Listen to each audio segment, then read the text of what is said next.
Bonjour à toutes et à tous, j'espère que vous allez bien, que vous avez passé de bonnes fêtes, que vous avez profité de votre famille, que vous avez eu plein de cadeaux, que le Père Noël vous a gâté. Euh, Juste voilà, nouvelle vidéo. En fait, j'ai été obligé de supprimer la vidéo précédente, donc la première vidéo de l'année, donc ça commence bien. Première vidéo de l'année où je faisais donc, je réalisais l'unboxing de la Einoden 3. Euh, En fait, j'ai fait une grosse erreur de débutant. Un abonné m'a donc averti que dans ma vidéo, j'ai pas du tout fait gaffe, hein. Dans ma vidéo, je présentais le colis et j'ai bêtement oublié de retirer l'étiquette ou de masquer l'étiquette. Donc, on pouvait apercevoir mes informations personnelles, donc mon nom, mon prénom, mon adresse, tout va bien. Voilà, c'est en termes de confidentialité, c'est pas top. Moi, ça me dérange pas plus que ça, mais c'est vrai que c'est pas top. Donc, après réflexion, j'ai tenté de modifier la vidéo, d'appliquer un floutage juste sur la zone concernée. Et bon, trop long, trop. Pas le temps, voilà, clairement. Pas le temps. J'ai refait un découpage de la partie concernée. Et en fait, ce qui restait de la vidéo euh, n'était plus lisible. Voilà, c'est pourquoi je n'en sais strictement rien. Donc j'ai dû tout mettre à la poubelle. Donc je suis parti du principe que voilà, je repars sur une nouvelle vidéo. C'était l'occasion d'ailleurs de faire une introduction. Ça faisait un petit moment que je comptais donc apparaître en vrai devant vous. Je pense que le début de l'année, c'est quand même c'est l'occasion en fait voilà de vous souhaiter les vœux à visage enfin de vive voix, les yeux dans les yeux. Donc voilà. J'espère que vous apprécierez cette vidéo. Du coup, on va peut-être même refaire un unboxing. Voilà, je vais refaire un faux unboxing, voilà, pour le plaisir. Pour le plaisir, ouais. Tant qu'à y être. Et donc on va repasser en vue spécification de la console, comment dire, son design. Son design, sa conception, qui a quand même bien évolué depuis le premier modèle, depuis la N Odin 1, ça a beaucoup évolué, donc c'est très appréciable. Voilà, donc c'est parti, petite coupure, et puis je vous retrouve pour le deuxième unboxing de la console. Voilà, merci à vous, merci pour vos visionnages et à plus tard. Donc, nous revoilà pour la partie unboxing. Alors, le unboxing partie 2, on va dire. Parce qu'effectivement, bon, suite à mes péripéties, et vu que je suis un mec sympa et que je vous aime bien, bah, je refais un petit unboxing. C'est du fake, hein, voilà, mais c'est juste pour le fun. Voilà. Donc, allez, c'est parti. On va pas perdre de temps là-dessus, hein. Donc, un magnifique carton estampillé Made in China. Petite protection en mousse. La magnifique boîte de la bête. Hop, tac. Voilà, donc ça se présente comme ça. On tire sur la petite tirette. Tirette premium, je précise, hein, en tissu de Chine. En soie de Chine. Hop.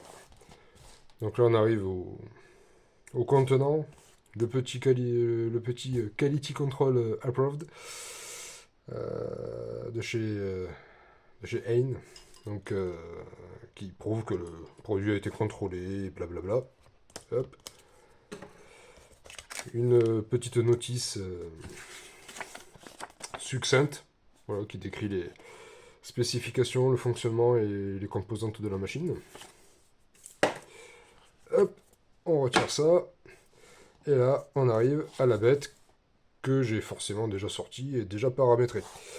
Donc, voilà, le petit interstice pour rentrer le doigt et pouvoir lever la machine sans tirer sur un stick et perdre un capuchon.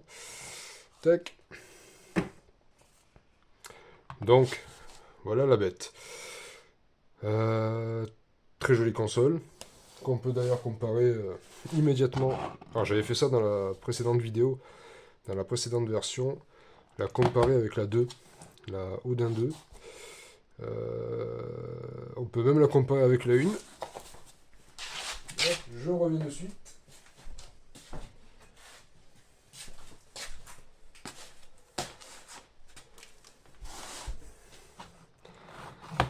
Là, si on est assez foufou, on peut comparer les 3 modèles.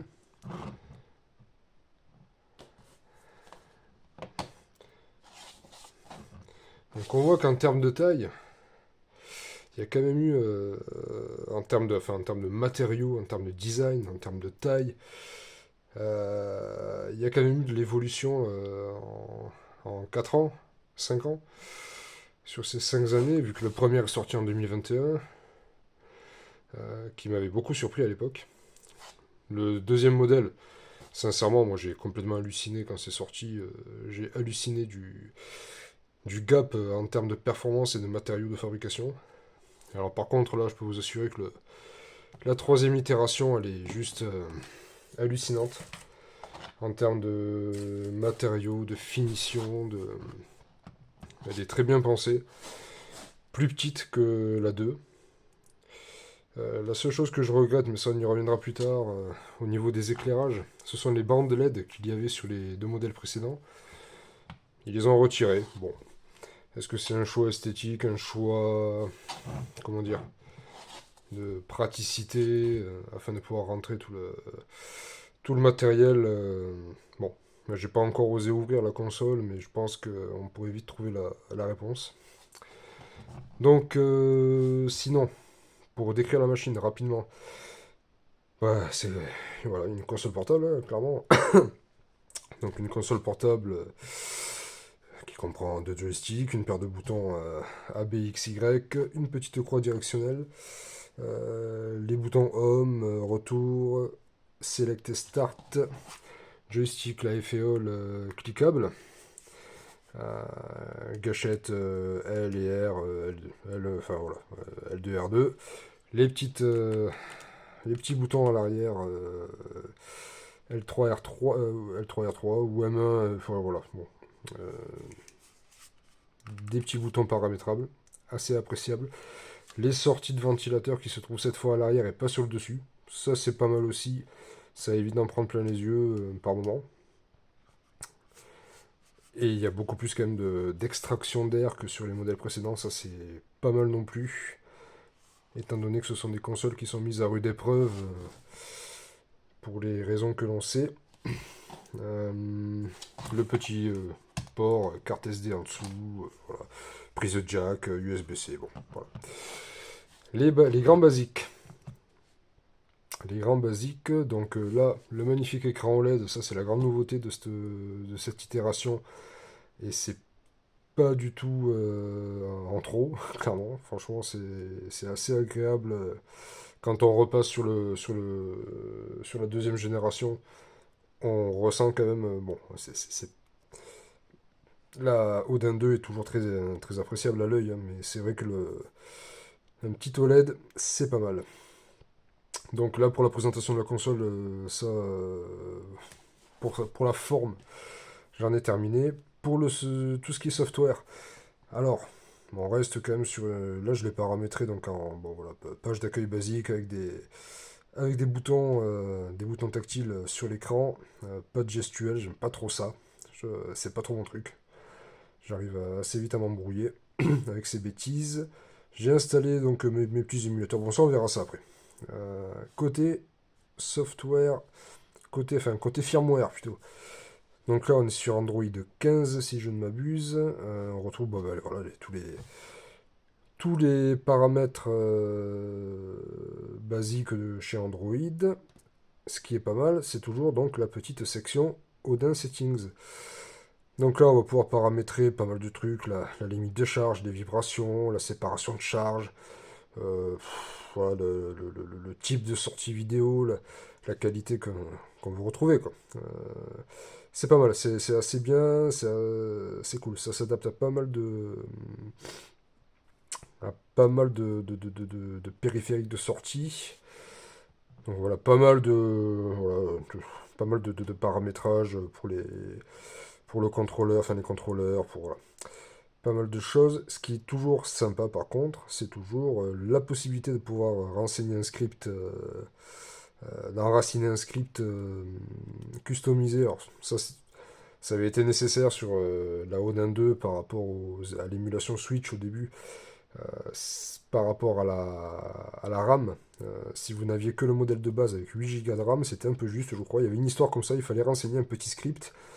En gros, vu que le swap de RAM virtuel n'existait pas encore, ce script permettait de faire un swap de RAM sur la console. Et donc là, où est-ce qu'il est? Je sais plus. Voilà. Ce petit paramètre-là, justement, le Virtual RAM Swap, ça c'est génial. Vous pouvez gagner 4 Go de plus. Moi, c'est le modèle, donc modèle Pro. J'ai oublié de citer ça au début. Modèle Pro, 256 Go de stockage et 12 Go de RAM. Et là, je gagne 4 Go supplémentaires. Toujours très bien. Toujours très bien. Petite nouveauté de la bête, au bout d'un certain temps, il y a comment dire, alors, un anti-image retention et protection de brûlure d'écran qui s'active. Alors en fait, lorsque vous laissez la machine sans la toucher pendant plus de 30 secondes, il y a un balayage qui se met en place là. Ça m'a surpris au début et bon, on s'y fait, mais c'est bien, j'imagine que ça préserve l'écran dans le temps. Donc ça c'est cool. Donc après, bah voilà, vous voyez bien que en termes de firmware, on est sur un, hormis cette section Odin, on est vraiment sur sur des réglages basiques, hein. Après, j'ai pas trop farfouillé encore. Pour tout ce qui est menu déroulant, voilà, on peut activer les LED, voilà, choisir sa couleur si j'y arrive. Voilà, tac, voilà, les modes de performance, la vitesse du ventilateur, customisable. Voilà, là j'ai mis en smart, mais tu vas mettre en sport parce on va la pousser un peu. Ça c'est pas mal, c'est nouveau. Le rafraîchissement de l'écran, voilà, 60-100 Hz, ça c'est cool. Voilà, choisir son mode de contrôleur, et puis blablabla, pas mal de petits trucs. Voilà, voilà. Donc, on en a fini avec ça. Passons passons côté émulation. Alors, là, pour le coup, je ne vous ferai pas de démonstration d'émulation Switch, ni PS3 ni Switch, dans le sens où clairement le Snapdragon 8 Elite, les drivers customisés ne sont pas encore. Alors, j'ai pas trop compris ce qui s'est passé. Soit ils ne sont pas disponibles et c'est en cours de développement. Je sais qu'il y a des petits malins qui ont récupéré des drivers depuis l'application GameHub, mais clairement voilà, ça c'est pas fonctionnel, ça marche pas. Moi la PS3, j'ai lancé quelques jeux qui tournaient bien, mais avec des gros bugs graphiques. Donc j'ai pas trouvé nécessaire de vous montrer ça prendrait trop de temps pour finalement un résultat décevant. Pour la Switch, pareil, enfin tout ce qui est émulateur Eden, Citron, bah, des résultats pas top, pas top. J'ai testé un petit peu l'émulateur PS Vita, enfin Vita 3K qui a été mis à jour assez récemment. J'ai un jeu d'installer là bah, c'est Shinobido 2 qui tourne ma foi relativement, enfin qui tourne bien en fait. Dans une résolution, j'ai mis quelque chose comme enfin, du 1080p à peu près. Le jeu tourne, vous allez voir, c'est assez, bah, c'est cool, c'est cool, c'est cool. Donc il y a quand même une petite tripotée de jeux sur Vita qui mérite d'être expérimenté. Donc ça peut être sympa à tester. Après c'est toujours pareil, il faut savoir comment récupérer vos propres fichiers de jeu, hein, bien sûr, hein. Voilà, on ne poussera jamais à faire des malversations. Alors, un peu de son.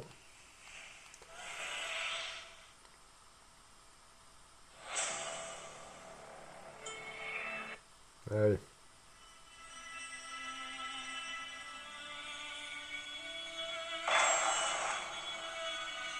Alors juste pour préciser, ce qui m'a encore surpris par rapport à la Odin 2 et alors, surtout par rapport à la Odin 1, c'est la qualité des clics, enfin la qualité des boutons. C'est incroyable. Enfin là on sent qu'on a vraiment un truc premium, je veux dire, même la prise en main de la console, ces petits grips derrière qu'il n'y avait pas avant. Euh, non, c'est quand même les écouteurs, enfin les écouteurs, zut, je perds mes mots, les haut-parleurs qui sont en façade, euh, la qualité globale, non, sincèrement, ah bah ouais, il n'y a pas de il y a pas de partie sauvegardée.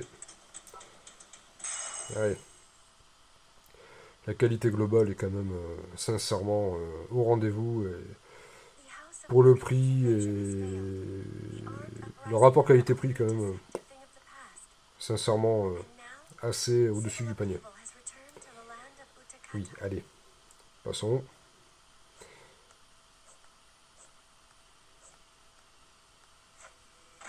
Là, vous voyez que ça tourne.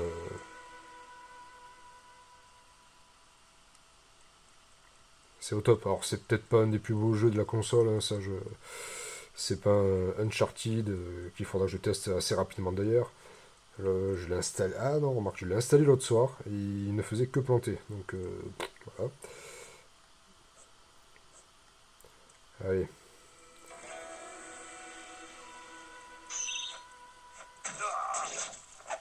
Là, vous voyez bien que ça tourne sans problème, quoi.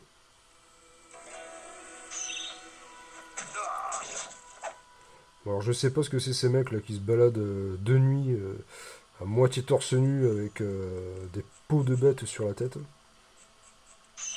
Un peu flippant quand même. Ça devait être particulier le Japon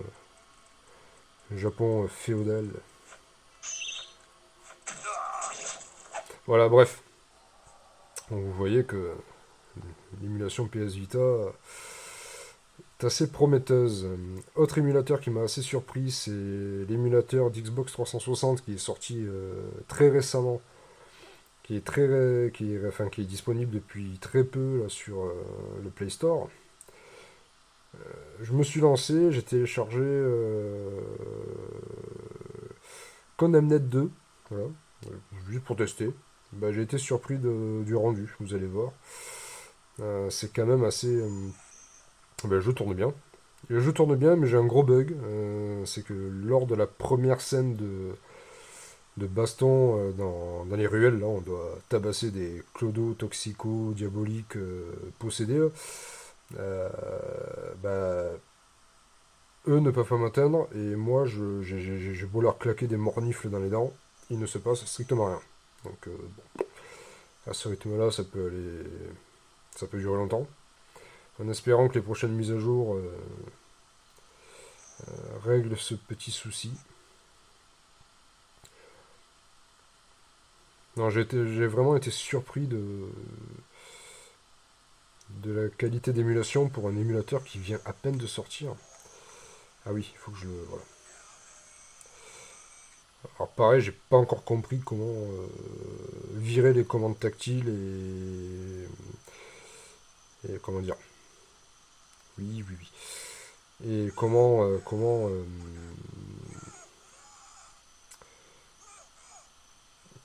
assigner mes joysticks. Voilà, j'en perds mes mots. Alors regardez, impossible de toucher ce toxico de l'enfer. Voilà. Je peux pas. Allez.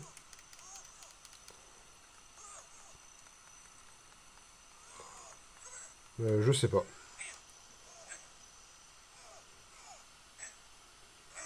Voilà, je lui claque des beignes dans la cafetière, là. Non, non, le mec ne me branche pas. Voilà. Donc c'est assez regrettable. Voilà. Et j'ai mon pote qui doit être dans le coin, là, je sais pas où il est. Il est parti se planquer. Ah, bon, bah, bref. Voilà, donc, mine de rien, de l'émulation Xbox 360 très prometteuse pour le futur. Ensuite, ce que je voulais vous montrer, donc là j'ai installé deux versions de Winlator. Je m'en sers surtout pour installer mes jeux et ensuite récupérer le fichier exécutable dans GameHub Lite. J'avoue que j'ai quand même globalement, surtout avec le 8 Elite, là, le Snapdragon 8 Elite, j'ai quand même de meilleurs résultats d'émulation Windows via GameHub. Assez étonnamment. Après, ça dépend. Il y a certains jeux qui vont tourner plus ou moins bien sur tel ou tel émulateur. Voilà, ce que je voulais vous montrer surtout, c'est Far Cry 4. Alors, dans la première version de la vidéo, euh, comment dire, j'avais lancé le jeu, mais je n'avais aucune sauvegarde, donc c'était la vidéo d'introduction qui s'est lancée, qui est très longue, donc voilà, j'avais juste laissé tourner un petit peu, j'avais pas pu vous montrer de phase de gameplay. Là, hier, j'ai avancé un petit peu dans ma sauvegarde, donc ça va vous permettre de voir, d'avoir un visu là sur les performances. Donc vous voyez que j'ai quand même acquis ce jeu de façon totalement légale. Ouais, voilà, c'est... Bref. Je vais me faire buter moi sur cette chaîne là, c'est pas possible. Allez, on y va.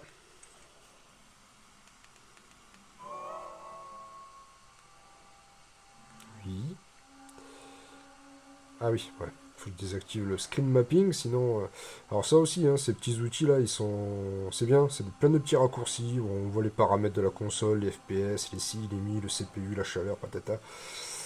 Le screen mapping surtout et pouvoir voilà, créer des profils, tout ça. Bon, c'est c'est assez utile, surtout avec ce genre d'émulateur.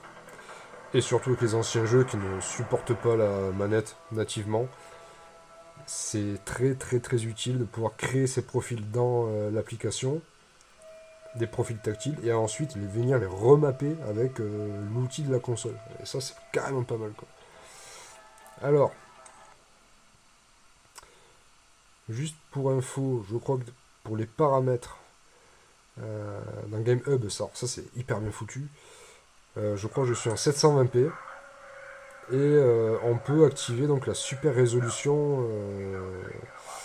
Et ça fait un jeu hyper fluide. Très joli, très détaillé.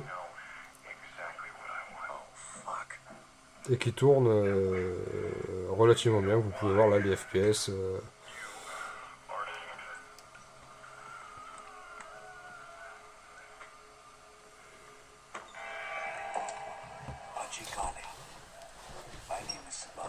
Excusez-moi, j'ai les pieds qui sont en train de s'endolorir.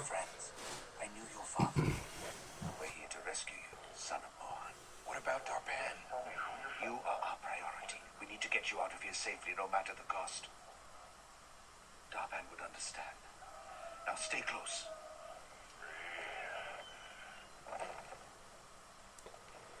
Allez.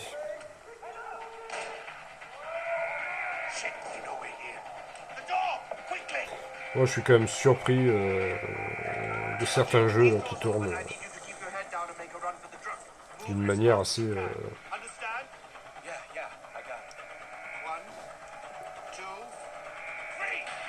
Ouais, c'est parti.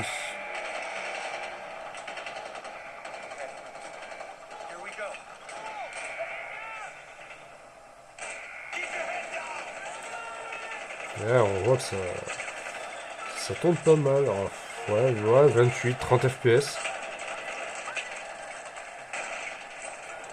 Je pense qu'avec quelques petits réglages, on pourrait obtenir un truc bien sympa.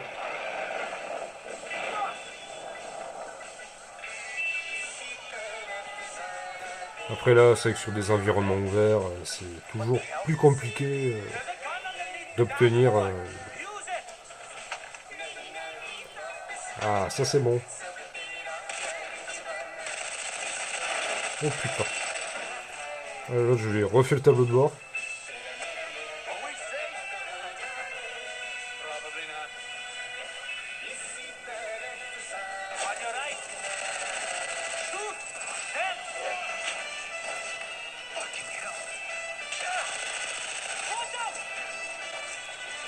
Bon, globalement, ça tourne bien quand même. Hein. C'est assez bluffant.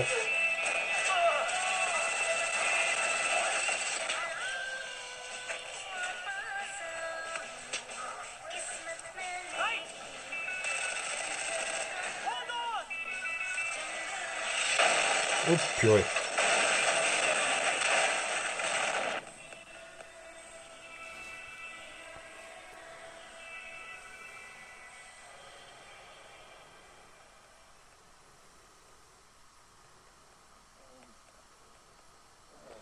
Voilà, vous avez quand même pu avoir un petit exemple quand même de sur Far Cry 4.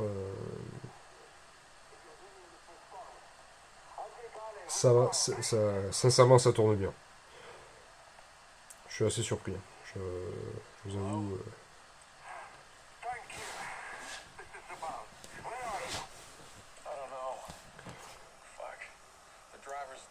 On peut passer les vidéos là ou non? C'est interdit quoi. You should be able to see a tower nearby. I need you to make your way there. I'm on my way to secure it now. Head to the tower. Okay. You could do this, Ajay. Alors sincèrement, ouais, je suis assez bluffé quand même.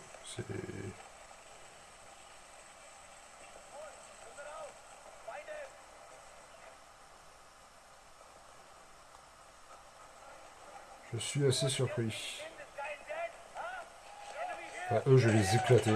Allez. Ah, voilà. Ouais, bon, ben, je me suis enflammé. Voilà. Bon, ben, fin de la vidéo.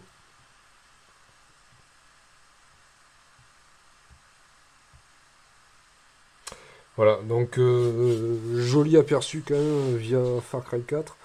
L'autre jour, j'avais... Parce que j'ai installé mon compte Steam, ce qui est pas mal du tout, pour récupérer tous ces jeux. Ah oui, alors j'ai coupé le net.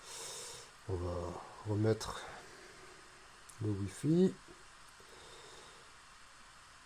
C'est quand même assez sympa de pouvoir récupérer sa bibliothèque Steam sur un appareil Android. Ça, c'est un peu le rêve quand même. J'ai installé Left 4 Dead qui tourne assez bien. Il y a quelques petits accros, mais c'est quand même assez satisfaisant. L'autre jour, j'avais installé Dying Light, le premier, qui tourne à 18-17 FPS. C'est assez. C'est pas top. C'est pas top, c'est pas top. C'est assez compliqué. Par exemple, Wolfenstein là, de 2009, lui, c'est un jeu de 2009, ok, mais il tourne quand même sacrément bien. Un jeu encore acquis de façon totalement légale, encore une fois. Mais sincèrement,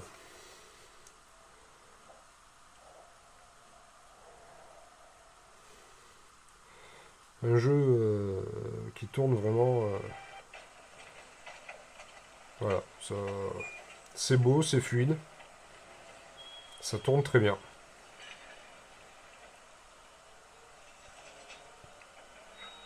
Agent Blazkowicz? I'm with the Kreisau Circle. Come with me. Look, from here. Allez Marcel, amène-moi buter les nazis. Là.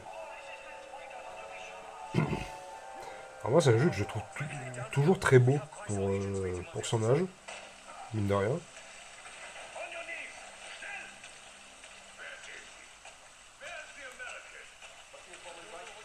Les effets d'eau sur l'écran sont vraiment très jolis. C'est vraiment un jeu qu'il faudra que je fasse, un de ces quatre.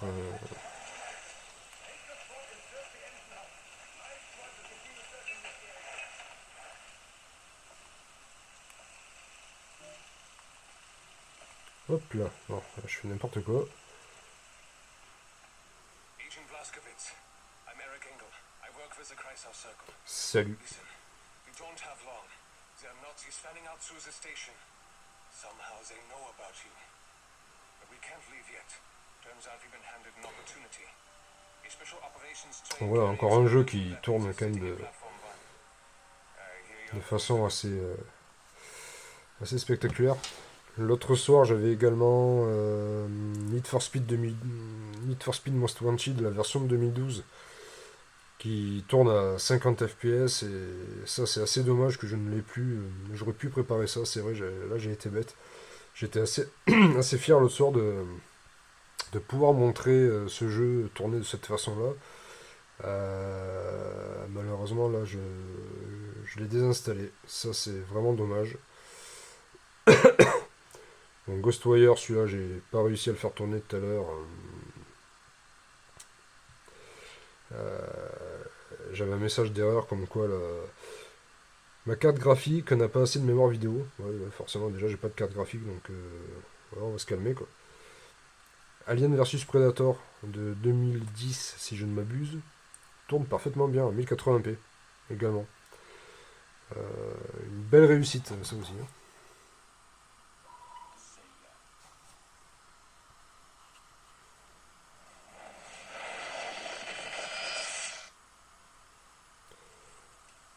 Allez. Alors continue. Ouais. Non, sincèrement, pour le prix et enfin le rapport qualité-prix, quand on sait bricoler un petit peu, cette console, c'est vraiment le pied. C'est vraiment le pied. D'ailleurs, je passe presque autant de temps à tester des jeux et à faire des vidéos pour vous partager un petit peu tout ça, plutôt qu'à faire des jeux en entier. Quoi. Enfin, j'ai rarement fini sur mes 3 consoles, enfin sur toutes mes consoles, j'ai rarement fini des jeux en entier. Quoi.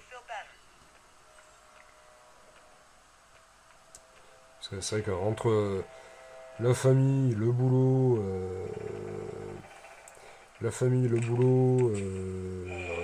les temps de jeu, les réglages, impossible de faire des jeux. Quoi. Impossible de jouer à un jeu en entier.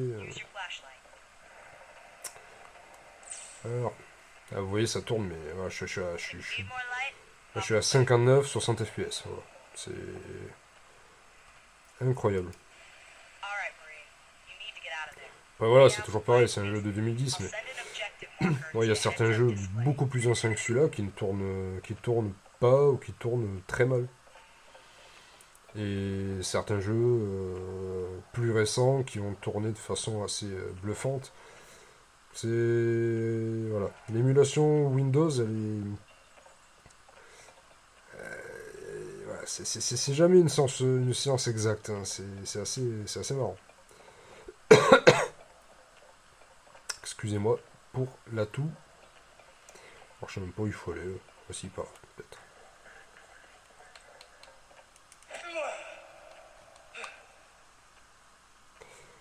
Voilà, bon, ben, au moins vous aurez vu ce magnifique jeu tourner de façon optimale. Voilà, alors là, j'ai pas vraiment d'autres exemples à vous montrer. Je crois que même en émulation Switch, j'ai le dernier Marvel qui est sorti, là, qui tournait pas l'autre jour encore en émulation. Ah bah tiens, ouais. Voilà, je crois qu'il tourne toujours pas d'ailleurs. On va essayer sur Citron.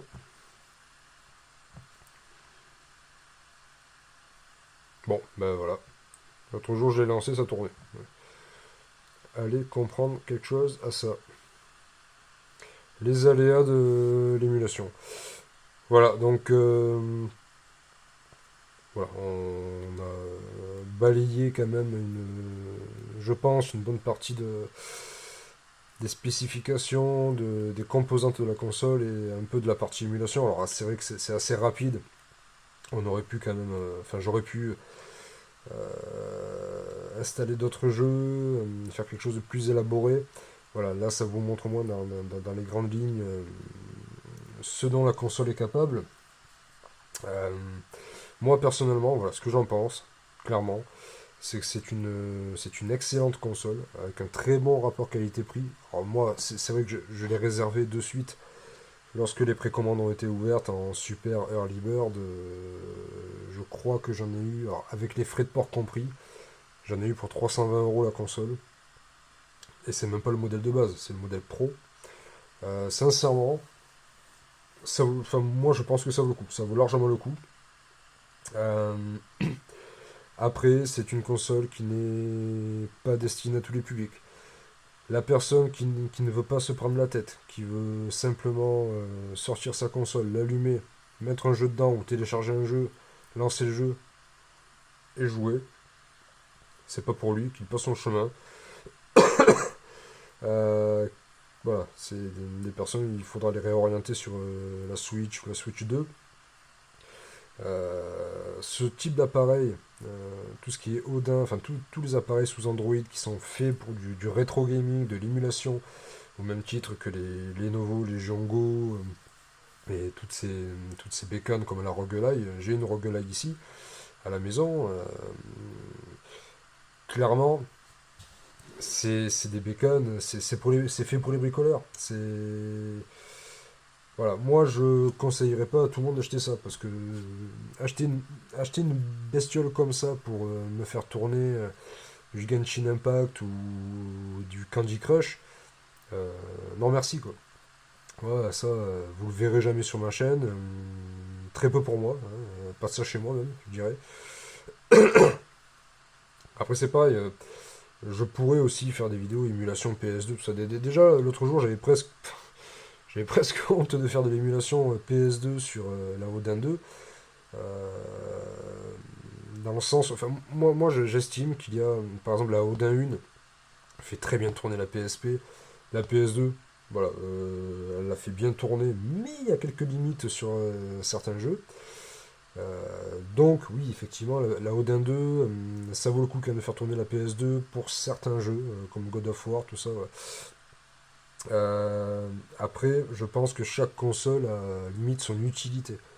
Moi, je vois pas, je ne vois pas l'utilité de faire tourner la PSP en résolution x8 là-dessus. Je dis, pourquoi?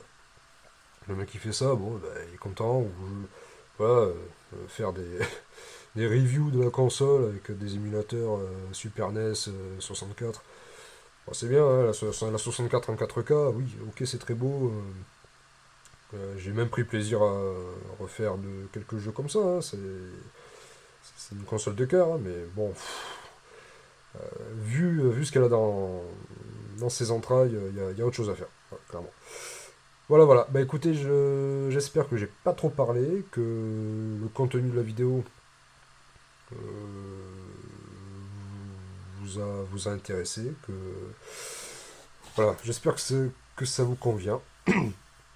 C'est ma première vidéo, vraiment ma première vidéo unboxing, test, voilà. Bon. C'est de l'artisanal, hein, clairement, voilà, on va pas se leurrer. Moi, je suis ouvert à toutes les suggestions. Émettez, dites-moi ce qui va, ce qui ne va pas, ce que vous aimeriez voir comme amélioration sur la vidéo, mais même comme jeu, comme émulateur, comme test. N'hésitez pas, dites-moi, moi je suis ouvert à toutes les idées, à toutes les suggestions. Le problème, c'est que forcément, entre le boulot, la famille, la santé, alors en ce moment, ouais, mon activité professionnelle est au ralenti pour des raisons de santé. Donc je vais prendre de temps pour faire quelques vidéos. Mais c'est vrai que voilà, c'est jamais évident de se libérer comme on le voudrait pour s'adonner à ces petites activités qui en plus ne rapportent strictement à rien. Voilà, donc, voilà, c'est du pur plaisir, c'est juste pour partager. Voilà. Puis enfin, en fait, le but lucratif, il est même pas là. Enfin, c'est même pas ça qui m'intéresse. Voilà, voilà. Bah écoutez, je vous laisse. J'espère que vous aurez apprécié cette vidéo autant que moi j'ai apprécié de la faire. Et j'espère à très vite. Et encore une fois, bonne année, meilleurs vœux. Et portez-vous bien. Bye.